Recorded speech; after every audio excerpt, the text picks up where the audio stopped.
In this AutoCAD tutorial, I would like to go through a few of the most useful solid editing tools for working with faces. So in our solid editing panel, over on the right in the middle, we have a whole drop down of face editing tools for solids. Some of the most useful and most common are extrude and taper faces, as well as copying and even coloring and that type of thing. So it really depends on what you're trying to do. But the idea behind all of them is that you're able to select individual faces on a solid and then make whatever changes that you need to. So for example, if I tried to extrude a face, I'm going to pick that one, which initially acts very similar to the press pull function. What I can do is come over to a solid like I have over here on the right side of my screen and select a face. So this model is just basically a couple of solid cubes with a pipe. So I'm going to come in and I'm just going to click on this L-shaped face on one of the sides of my solid here. Once I've selected that, I can hit enter.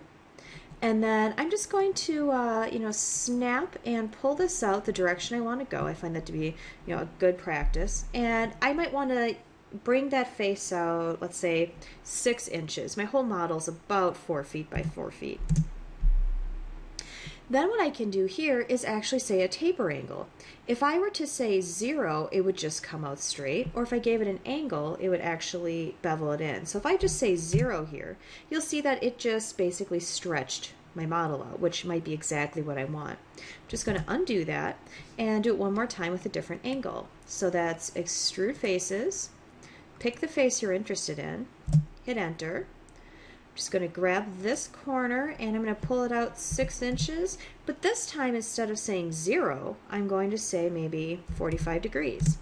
And when I do that, what it does is actually bevel in all of those corners. That's easier to see over on the left side of my screen in one of the orthographic views. But over here it's a little bit difficult just because I'm in a northwest isometric, so it's blocked a few of those out. I might go ahead and just change that to X-ray, for example, and I'll spin that around, and now you can see it's actually beveled in all those edges. And that's, kind of a tricky thing to do if it weren't for this tool. Now, that's just using extrude to create an angle. You can actually take a flat face and angle it back as well. And that's something that if you're changing different views, you could draw and accomplish. But if you've already got a basic object, you can do it this way too. So I'm going to come over and instead of doing extrude face, I'm just going to taper an existing face.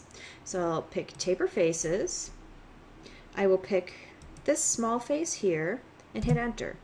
Once I've done that, I just need to specify the base point and then a second point along the axis that I want CAD to taper along. So I'm just going to come up vertically and pick the top. And now I need to tell CAD, what angle am I interested in. So if I do 30 degrees, for example, it will taper that back 30 degrees.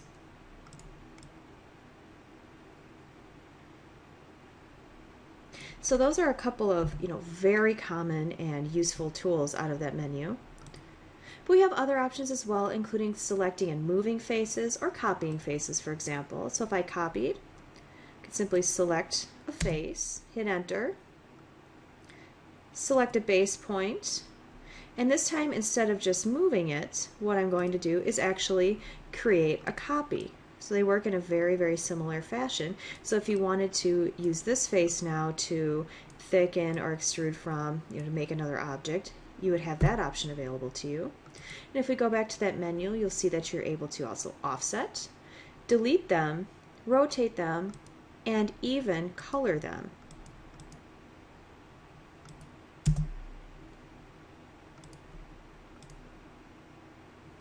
And that's the basics of that menu and all those different options you have available to edit the faces on solids that you've created.